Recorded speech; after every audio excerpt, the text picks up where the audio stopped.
आइए अब 55 करोड़ रुपए का मामला लेते हैं। मैं यहाँ भारतीय सूचना विभाग से प्राप्त 2 फरवरी 1948 के कुछ अंश पढ़ रहा हूँ। नंबर 1, माननीय सरदार वल्लभ भाई पटेल के 12 जनवरी 1948 को आयोजित प्रेस कॉन्फ्रेंस में भाषण के अंश। नंबर 2, माननीय सर सन्मुखम चिट्ठी के भाषण के अंश।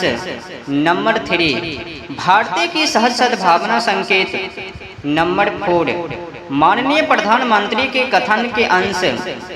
इन 55 करोड़ रुपए के बारे में खुद गांधी जी ने कहा था कि सरकार को अपना निर्णय बदलने को मजबूर करना हमेशा मुश्किल होता है।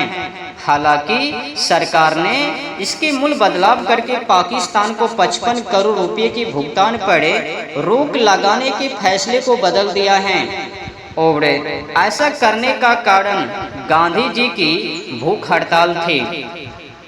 21 जनवरी 1948 के आसपास आयोजित प्रार्थना सभा के दौरान गांधी जी द्वारा दिए गए प्रवचन पाकिस्तान को भुगतान के 55 करोड़ रुपए रोकने का निर्णय हमारी सरकार द्वारा लिया गया। जो लोगों की सरकार होने का दावा करती हैं और लोगों की यह सरकार गांधी जी द्वारा किए गए उपवास के कारण अपना फैसला उलट देती हैं। मेरे लिए इसका अर्थ यही था कि गांधी जी का पाकिस्तान के प्रति रुझान भारत के जनमत की शक्ति की तुलना में ज्यादा महत्वपूर्ण था।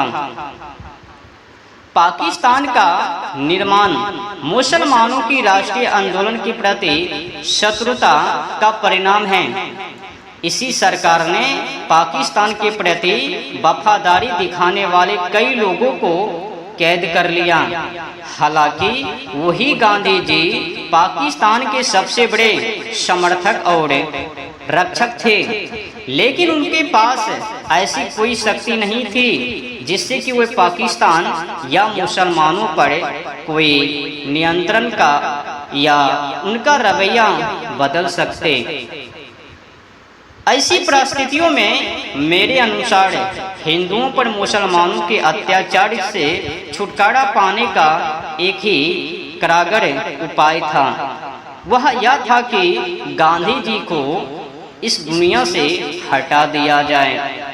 तो अब लोगों को समझ लेना चाहिए कि गांधी जी को राष्ट्रवादी देशभक्त नाथूराम गौडसे जी ने वध क्यों किया, मूल वजह यही थी। अब आगे बढ़ते हैं। गांधी जी राष्ट्रपिता कहे जाते हैं, महान सम्मान का प्रतीक, लेकिन अगर ऐसा है तो वे देश के अभिभावक होने की जिम्मेदारी में इस हद तक विफल रहे कि उन्होंने देश के विभाजन की सम्मति देकर राष्ट्र के साथ विश्वासघाती तरीके से काम किया।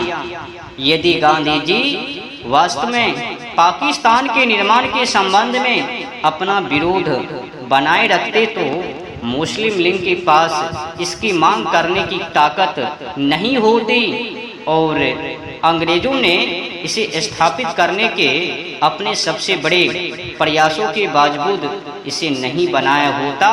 इसका कारण समझना बहुत कठिन नहीं है, बहुत ही सरल है।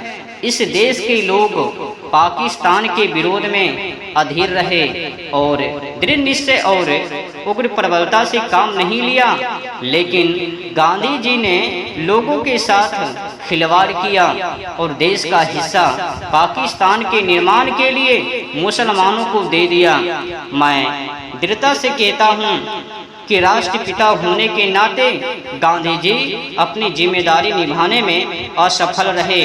वे पाकिस्तान के राष्ट्रपिता सिद्ध हुए, भारत का नहीं। केवल इसी कारण से मैंने भारत माता के आज्ञाकारी पुत्र के रूप में तथाकथित राष्ट्रपिता के जीवन का अंत करना अपना कर्तव्य माना।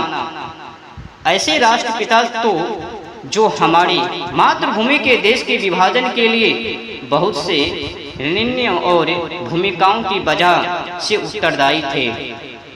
तो आप लोगों ने समझ लिया कि नाथूराम गौडसे जी ने गांधी जी को वध क्यों किया। कई लोग तो आज उसे कुछ भी कह रहे हैं। समझने की विषय है, जो भी काम नाथूराम गौडसे जी ने किया सोच समझकर ही किया, भला ही के लिए किया, देश को बचाने के लिए ही किया, भारतीय संस्कृति को रक्षा करने के लिए ही किया। नहीं तो हजारों हजार वर्षों तक निकल जाता ये गांधी जी, क्षमा कीजिएगा।